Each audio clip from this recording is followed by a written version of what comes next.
Nais naming ipaabot ang aming taus-pusong pasasalamat sa mga kapatid na patuloy na sumusubaybay at nakikilahok sa ating pag-aaral. Lalong-lalo na yung mga nagpapadala ng mga mensahe na sila'y pinagpapala, na sila ay napapalapit at nagkakaroon ng mas malalim na pagkaunawa sa banal na kasulatan at namalapit sila sa Panginoon.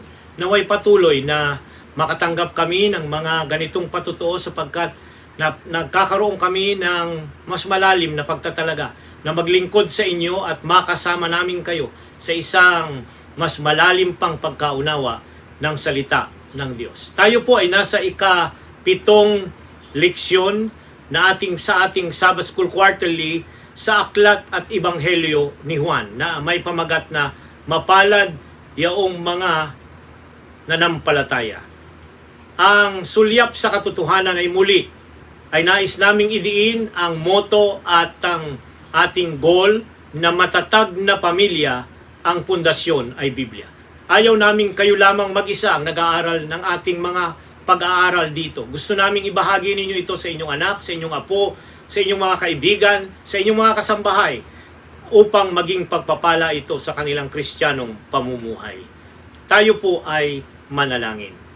Salamat po, dakilang Diyos, na kayo'y kasama naming muli na sa aming pagbuklat ng inyong aklat. Ang banal na Espiritu ay iihip na muli upang magdala ng direksyon para sa aming mga kaisipan, sa aming mga buhay, at sa aming mga sambahayan. Salamat po na inyong iingatan ang aming pagpapahayag. Huwag kaming masinsay. Kung may mga pagkakamali man ay ito'y i-direct at i-correct ng inyong banal na Espiritu sa mga bagay na may kabanalan at may pagpapala. Ingatan ang bawat isa sa amin sa sandaling ito sa pangalan ng Panginoong Hesus. Amen. Makakarinig tayo ng isang tanging bilang, bahagi ng ating programa na siyang nagbibigay sa atin ng kakaibang pananaw, hindi lamang sa pagsasalita, hindi lamang sa panalangin, kundi sa language of music.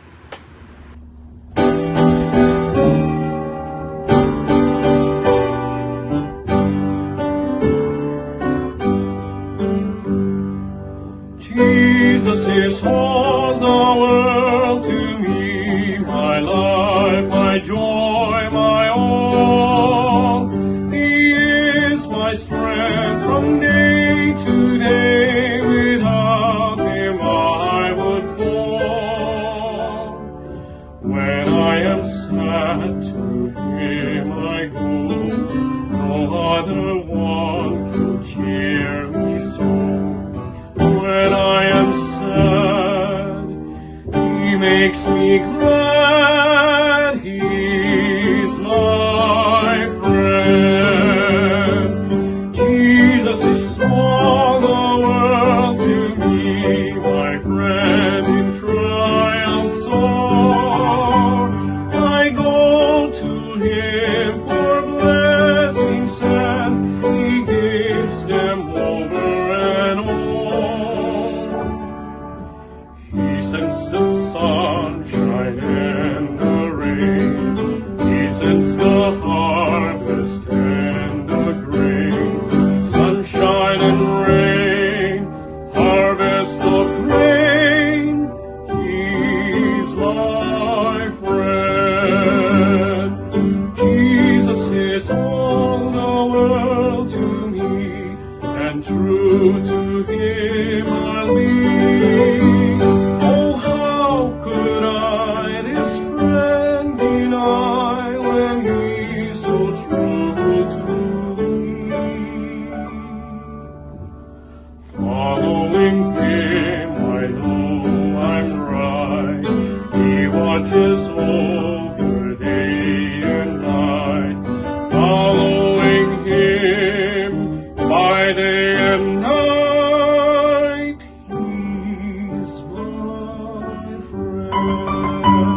beautiful life with such a friend. Beautiful life that has no end.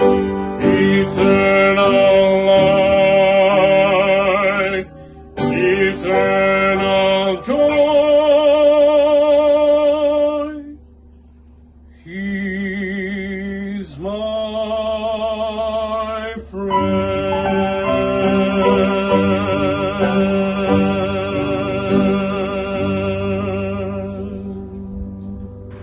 Salamat po sa ating napakinggang awit. Nawa ay atin itong muling ulit-ulitin, pagbulay-bulayan, at yung liriko nito, yung mga salitang binanggit doon ay magkaroon ng mas malalim na kahulugan sa ating Kristiyanong mga paumuhay.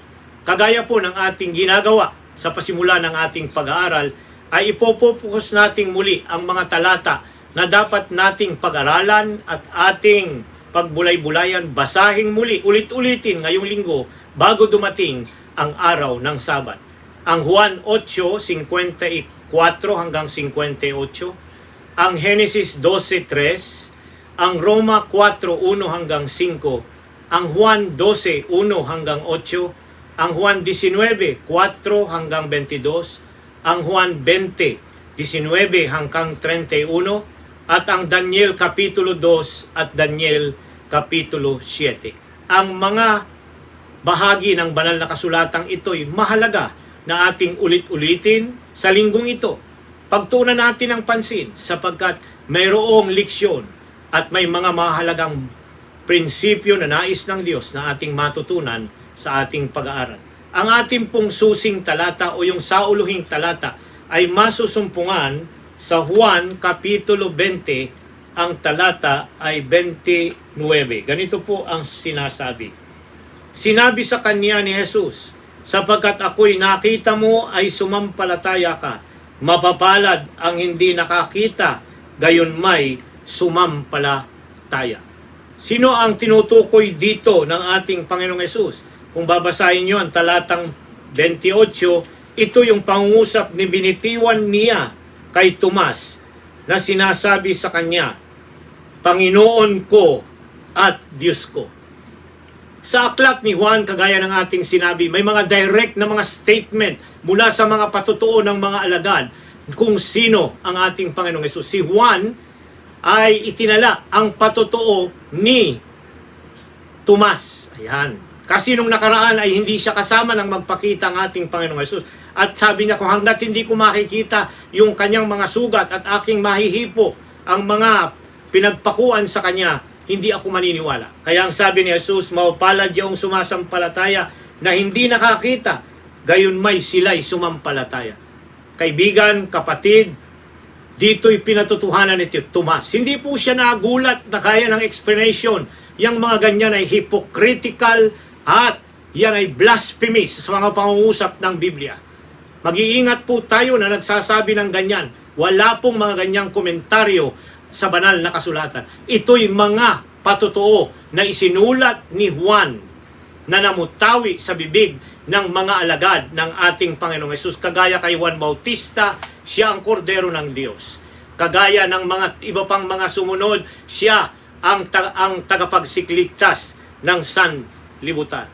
Sa oras na ito'y ating pag-aaralan ang mga pangungusap tungkol sa na kanilang pinaniniwalaan tungkol kay Abraham, ang mga Hudyo.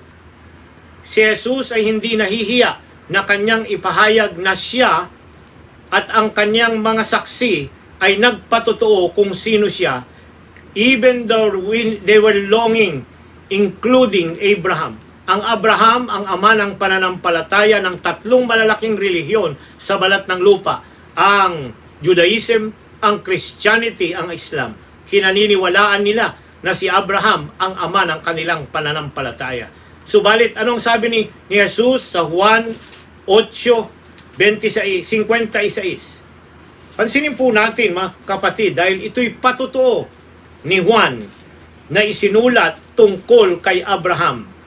Juan 8:56. Pansinin po natin ang kanyang pangungusap.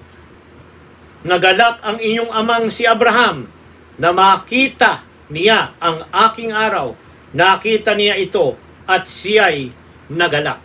Ano daw ang nakita ni Abraham?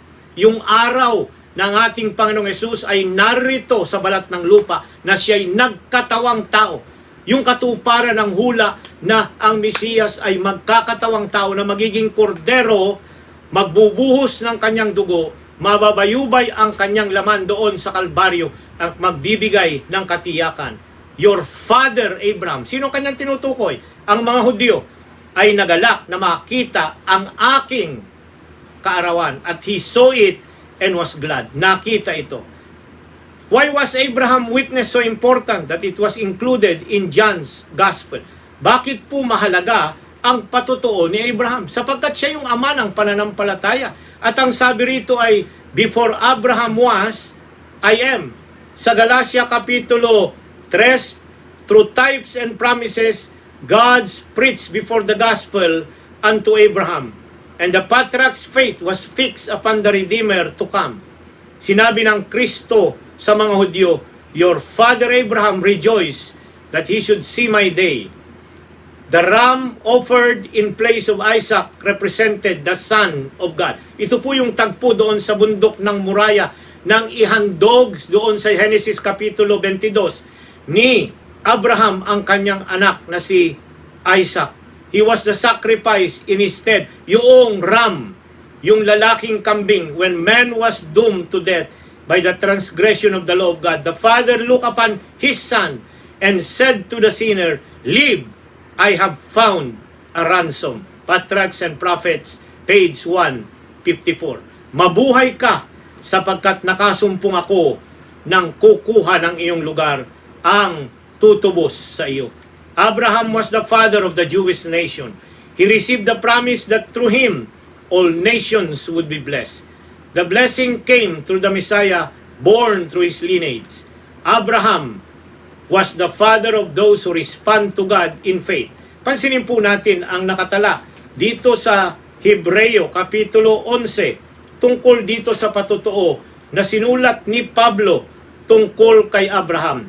Hebrews chapter 11 verses 8, 17 to 19. Talatang 8. Sa pananampalataya si Abraham nang tawagin ay sumunod upang pumunta sa isang lugar na kaniyang tatanggapin bilang pamana at siya ay pumunta na hindi nalalaman ang kanyang pupuntahan. Hindi po ito blind obedience. Hindi po. Ito'y pananalig na kilala niya yung tumawag sa kanya. At kung saan siya patutungo, alam ng tumawag sa kanya. Yon ang tunay na pananampalataya. Talatang 17 hanggang 19. Sa pamamagitan ng pananampalataya, nang subukin si Abraham at kanyang inihandog si Isaac, siya na tumanggap ng mga pangako ay handang maghandog ng kanyang bugtong na anak. Na tungkol sa kanya'y sinabi, kay Isaac ay tatawagin ang iyong binhi. Itinuring niyang na maging mula sa mga patay na maaring buhayin ng Diyos ang isang tao at matalinghagang pananampalataya siya ay muli niyang tinanggap. Kaibigan, nagtiwala siya na siya na naglumalang ay pwedeng ibalik ang buhay ni Isaac. Ito ang tunay na pananampalataya. Ito yung bakit kinakailangan ng patutuo ni Abraham? Sapagkat siya mayroong tapat na pananampalataya. His willingness to sacrifice his son Isaac, the son of promise, was not only an evidence of faith, but a wisdom and window into the plan of salvation. When Jesus said, your father Abraham rejoiced to see my day, in John 8:56, the leader responded, you are not yet 50 years old, and you have seen Abraham. Sa latang 50:8, Jesus uses the language reminiscent of what God said to Moses in the burning bush.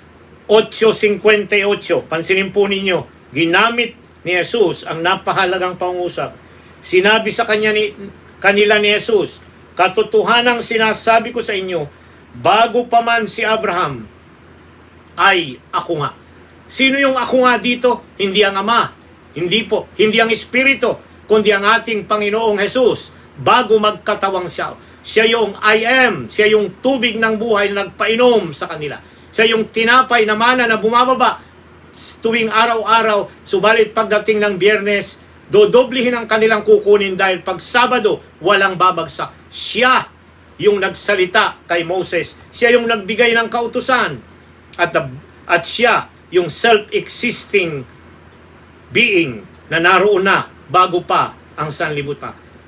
Kaya nga yung mga tao sa 59, they took up stones to throw at him. Kagaya ngayon, may mga pananampalatayang babatuhin ang sino man naniniwalang siya'y Diyos at siya'y makapangyarihan. Bakit? Sasabihin nilang siya'y tao-tao lamang, kagaya ng mga Hudyo. Ito, yung mga naniniwalang siya'y kagaya ng mga Hudyo. Sila, yung mga Jewish na ngayon naka-exist, na ayaw sampalatayanan si Jesus bilang divine at makapangyarihan. Pansinin natin ang isa pang saksi. Ito ay ang pagsaksi ni Maria Magdalena. 6 days before Passover, si Jesus ay nagpunta sa bahay ni Mary at Martha at ang kanilang kapatid na si Lazarus. Iisa po yung Mary at saka yung Mary Magdalene at saka yung Mary na kapatid ni Martha at Lazarus na kanyang binuhay, ang sabi rito. Si Simon, who had been healed of leprosy, hosted a feast in appreciation what Jesus had done for him. Martha was serving and Lazarus was sitting at the table with the guests.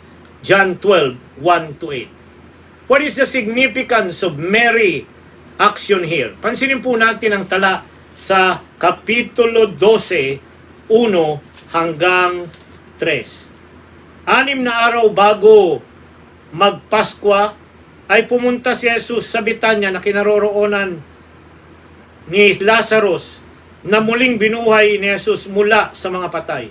Siya'y pinaghanda nila roon ng isang hapunan. Si Maria ay naglilingkod at si Lazarus sa isang nakaupo na may sabay hapag kainan, nakasalo niya. Si Maria ay kumuha ng isang libra ng mamahaling pabango mula nandun at pinahiran ang mga paa ni Jesus at pinunasan ang mga paa nito ng kanyang mga buhok at ang bahay ay napuno ng amoy ng pabango. Narito ang isang tagpo na ginawa ni Maria Magdalena pagkatapos natanggalin ang 7 demonyo at siya'y patawarin sa kanyang mga kasalanan nang siya'y babatuhin na, nang siya'y makot in adultery. Iisa pong mga tagpo ito at yun ay ang Mary Magdalene. Ano ang kahalagahan nito? How was the witness of Jesus really was? Sapagkat ang sabi ni Jesus, ipinaghahanda niya ang aking kamatayan at ang paglilibing sa kanya. The perfume was very expensive, worth about a year's wages for the common laborer. Mary probably brought this gift as an expression of gratitude to the Savior for the forgiveness of her sins and for the resurrection of her brother. She intended to use it someday for the burial of Jesus, but then she heard that he would soon be anointed king. In that case, she would be the first to bring him honor. Napakagandang patotoo. Mary probably did not intend for her gesture to be noticed, but John notes in 12:3, the house was filled with the fragrance of the perfume. Judas responded with a quick rebuke, stating that the perfume should have been sold and the proceeds should have been given to the poor. Jesus immediately put Mary at ease by stating, "Let her, pabayaan mo siya. The poor you have with you always, but me you do not have always." 12:7 and 8. A recurring theme runs through the gospel. Jesus knows what is in the people's heart. In this instance of Simon's feast, Jesus knows what is in Judas. John is careful to point who Judas is, a self-serving thief. Yun ang description niya sa Kapitulo 12, talatang 6. The fragrance, gusto ko pong basahin ang napakagandang komentaryo ni Ellen White sa Desire of Ages, page 560. The fragrant gift which Mary had brought to lavish upon the dead body of the Savior, she poured upon his living form. At the burial, its sweetness could only have pervaded the tomb. Now it gladdened his heart with the assurance of her faith and love. And as he went down into the darkness of his great trial, he carried with him the memory of that deed, an earnest of the love that would be his front, his redeemed ones forever. Napakaganda. Hindi lamang yung pabango na inihahanda ni Maria ay para sa loob ng libingan, hindi, kundi naging pabango na naamoy ng lahat ng mga panauhin na naroon sa tahanan ni Simon, na naging pagpapala para sa kanila. Ang susunod ay ang pagsaksi ni Pilato. Alam niyo, meron pong dalawang klase ng pagsaksi, positive at negative. Dito'y mapapansin natin yung negative, baya negativa, sabi namin sa theology. Now the hour had come. Jesus was arrested in the Garden of Gethsemane, brought to Annas, Caiaphas, the high priest, then dalawang beses dinala kay Pilato. Pilate was the governor of Judea. He is a Roman officer. John had called upon many witnesses from every walks of life to testify who Jesus was, that he was the Christ. Now John calls and writes his narrative about Pilate, the governor, who tried lumitis kay Jesus. This was an important testimony because Pilate was a Roman, a governor, a judge, and most of the other witnesses were Jews and the commoner. Pansinin po natin ang naroon sa Kapitulo 18:38 ng Juan. 18:38. Ganito po ang pahayag ng tala. 18:38. Sinabi sa kanya ni Pilato, ano ang katotohanan? Napakaganda. Si Pilato ay nagtatanong, ano ang katotohanan? 19:4 hanggang 22. Atin pong basahin. Si Pilato ay muling lumabas at sa kanila ay sinabi, tingnan ninyo, ilalabas ko sa inyo upang inyong malaman na wala akong nakitang anumang kasalanan sa kanya. Lumabas nga si Jesus na may koronang tinik at balabal na kulay ubi. Sinabi ni Pilato sa kanya, narito ang tao. Nang siya ay makita ng mga punong pari at ng mga punong kawal, sila'y nagsigawan, ipako siya sa krus, ipako sa krus. Sinabi sa kanya ni Pilato, kunin ninyo siya at ipako ninyo siya sa krus, sapagat ako'y walang nakitang kasalanan sa kanya. Sumagot sa kanya ang mga Hudyo, kami merong isang kautusan, at ayon sa kautosang iyon ay dapat siyang mamatay, sapagkat inangkin niya na siya ay anak ng Diyos. Nang marinig ni Pilato ang salitang ito'y lalo siyang natakot. Siya'y muling pumasok sa palasyo ng gobernador at sinabi kay Jesus, taga saan ka? Ngunit hindi siya sinagot ni Jesus. Kaya't sinabi sa kanya ni Pilato, ayaw mong makipag-usap sa akin. Hindi mo ba alam na ako'y may kapangyarihang ikaw ay pakawalan at may kapangyarihang ikaw ay ipako sa krus? Sumagot si Jesus sa kanya, hindi ka magkakaroon ng anumang kapangyarihan laban sa akin, malibang ito'y ibinigay sa iyo sa itaas. Kaya't ang nagdala sa akin sa iyo ay mas malaking kasalanan. Nagwakas po tayo sa talatang 11. Si Jesus was brought to Pilate madaling araw ng Biyernes, sa umaga ng Biyernes. John 18:28. Ang kanyang plano was to dispatch the prisoner quickly to his fate. But Jesus the manor drew Pilate's attention. The governor questioned Jesus closely and heard from his lips, for this purpose I was born, and for this purpose I have come into the world, to bear witness to the truth. Everyone who is of the truth listens to my voice. John 18:37. Though the governor ultimately condemned Jesus to death, he nonetheless 3 times proclaimed that Jesus was innocent. Talatang 38, John 19:4 and 6. And over the cross he wrote the word Jesus of Nazareth, the King of the Jews. John 19:19.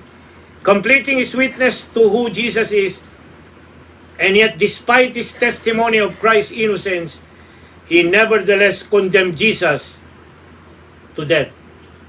Pilate had the truth himself standing before him, and yet allowing the mob to bully him. Pilate sentenced Jesus to death anyway. What a tragic example of not following what your conscience and heart tell you is correct. Uulitin ko, may mga tao ngayon, hindi yung konsyensya nila at katotohanan na inuudyok ng banal na espiritu ang kanilang sinusundan, kundi yung pressure ng karamihan, ang opinyon ng majority, at yung takot sa mga nasa kapaligiran nila. Huwag po tayong maging kagaya ni Pilato na takot tumayo sa tama at pressure tayo sa karamihan. Ang pangwakas nating saksi na bahagi ng ating pag-aaral ng mga nanampalataya ay ang patutuo ni Tomas. Sa 1:20, 19 hanggang 31, atin pong basahin. 1:20, 19 hanggang 31. Ang sabi po rito, nang magdadapit hapon na ng araw na iyon, ng unang araw ng linggo, habang nakasara ang mga pintuan ng kinaroroonan ng mga lagad, dahil sa takot sa mga Hudyo, dumating si Jesus at tumayo sa gitna at sa kanila'y sinabi, kapayapaan ang sumainyo. At nang masabi niya ito'y kanyang ipinakita sa kanila ang kanyang mga kamay at tagiliran. Kaya't ang mga alagad ay nagalak nang nakita nila ang Panginoon. Muling sinabi sa kanila ni Jesus, kapayapaan ang sumainyo. Kung paano sinugo ako ng Ama, ay sinusugo ko rin naman kayo. At nang masabi niya ito, sila'y hiningahan niya at sa kaniya'y sinabi, tanggapin ninyo ang Espiritu Santo. Kung inyong patawarin ang mga kasalanan ng sino man, ang mga iyo'y ipatatawad sa kanila. Sino mang hindi ninyo patawarin ang mga kasalanan, ay iyon ay hindi mapapatawad. Talatang 24, ngunit si Tomas, isa sa 12 na tinatawag na kambal, ay hindi nila kasama nang dumating si Jesus.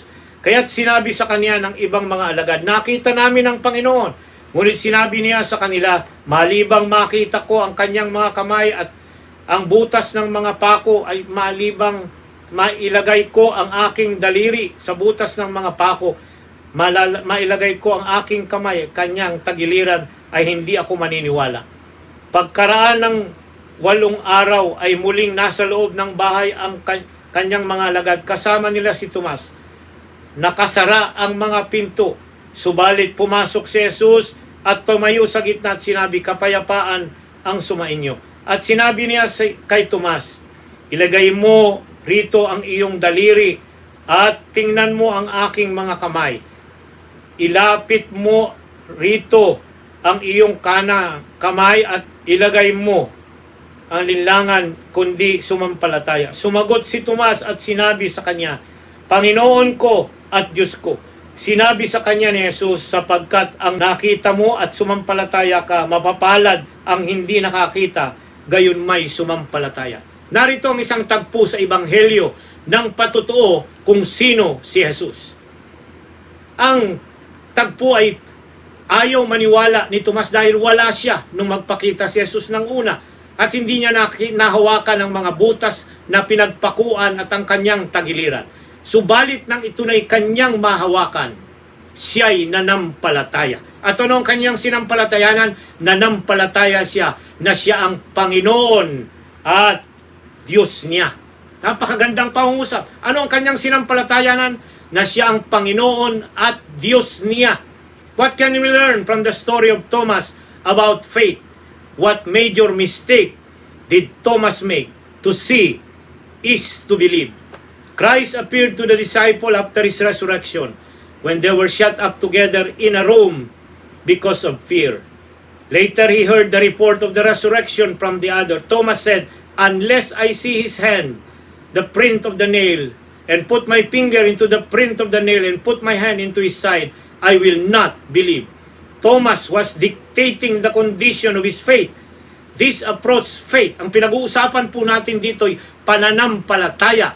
Anong pinananampalataya nito, Pas? Pagkatapos niyang mahawakan ang mga butas ng pinagpakuan at ang tagiliran na sinibat ng mga sundalong Romano. Ano? Ang kanyang pagiging Diyos.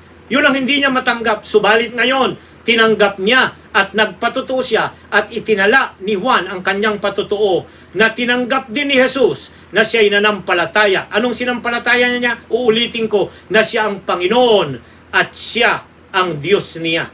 The crowd who had been fed with the loaf of fishes and asked, "What signs are you going to give us?" It is the see and then believe. Perspective of the gospel in John's account. When Jesus met Thomas after the resurrection, he invited him to come and see. God, gusto ko po ang pangungusap ni Ellen White, 105 Steps to Christ. Ang sabi niya, God never asks us to believe without giving sufficient evidence upon which to base our faith. His existence, His character, the truthfulness of His word are all established by testimony that appears to our reason. And this testimony is abundant. Yet God has never removed the possibility of doubt. Our faith must rest upon evidence, not demonstration. Uulitin ko po. Our faith must rest upon evidence. Anong evidence? Ang tala ng Biblia na totoo. Mga pangungusap ng mga lalaking Panginoon ko at Diyos ko na sinabi ni Tomas. Doon nakares ang ating evidence, the testimony of Scripture and the people who had witnessed. Sa oras na ito ay titingnan natin ang isa pang patotoo. At ito ang patotoo ni Jesus mismo. Sa Kapitulo 20, 30 at 31, narito po. Gumawa si Jesus ng maraming pang mga ibang mga tanda sa harapan ng kanyang mga alagad at hindi na isulat sa aklat na ito. Ngunit ang mga ito ay isinulat upang kayo'y sumampalataya at si Jesus ang Kristo, ang anak ng Diyos. At sa pagsampalataya ay magkaroon kayo ng buhay sa kanyang pangalan. Napakagandang patotoo ni Juan, Kapitulo 20, ang talata ay 30-31. Sa araw na ito, 2,000 taon ang nakakalipas, ang mga tagasunod ni Jesus has also the privilege of witnessing who Jesus was.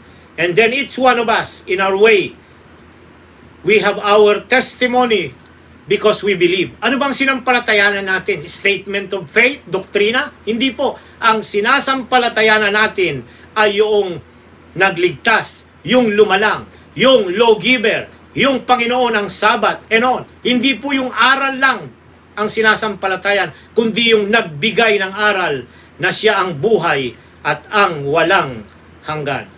Ang questions for application natin, meron pong dalawa na nais kong idiin. Isipin ninyo si Pilato na merong divided loyalty sa Roma at yung kanyang takot sa mga Hudyo. What are some of the adverse consequences of such defective leadership? How does trying to please all in an attempt to accommodate their diverse view bring about confusion and consternation? Tayo pong mga pangulo ng iglesia, kayong mga nagtuturo, mga pastor at tayong lahat, tatandaan po ninyo na may consequences kung defective ang ating leadership, na tayo'y may mga kinikilingan, meron tayong mga biases at may mga prejudices that we do not treat equally ang lahat ng, and we do not weigh them. Kakaroon tayo ng bias at ito'y sasagutin natin sa harapan ng Panginoon. Ang resulta, may confusion ang ating mga pinangungunahan at nawawalan sila ng tiwala sa leadership ng iglesia. Ikalawa na nais kong ating pansinin, our lives exude as fragrance or influence on the people around us as we interact with them in our different sphere. We cannot emit the sweet fragrance of Jesus unless we are fragranced by Him. Sabi ni Pablo, tayo'y isang mabangong samyo. Paano natin maamoy ng mga tao yung samyong yaon?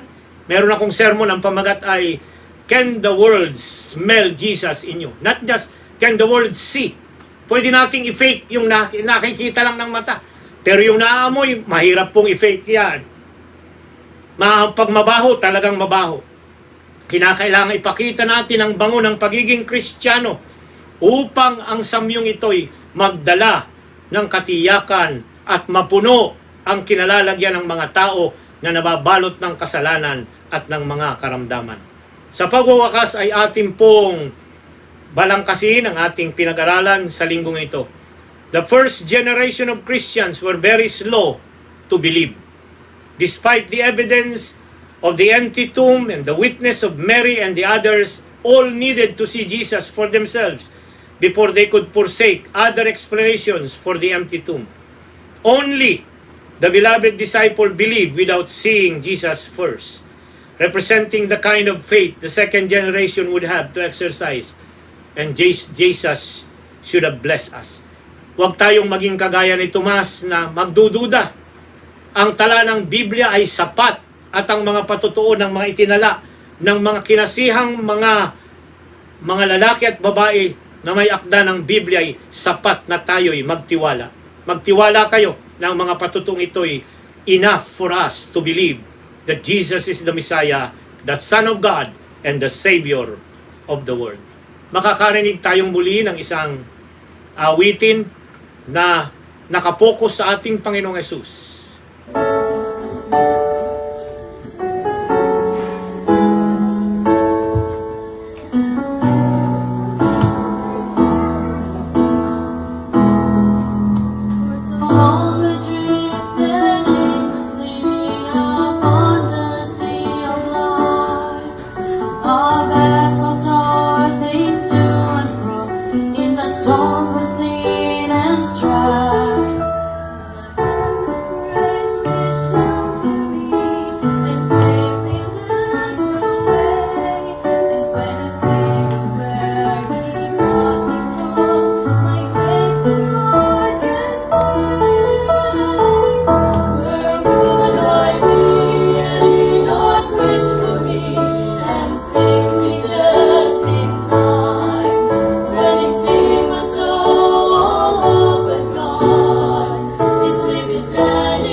Salamat po sa awiting napakinggan natin. Tunay na ang Diyos ay hindi nagkukulang. Iingatan niya tayo, papatnubayan. At kung kayo'y magtitiwala, ay kayo'y magiging established sa pagtitiwala sa Kanya. Tayo po'y manalangin. Mapagpalang Diyos na nasa mga langit. Salamat po na kayo'y kasama namin sa aming pag-aaral. Na kagaya ng mga nagpatotoo. Huwag nawa kaming maging kagaya ni Pilato. Huwag nawa kaming maging kagaya ni Tomas na to see is to believe.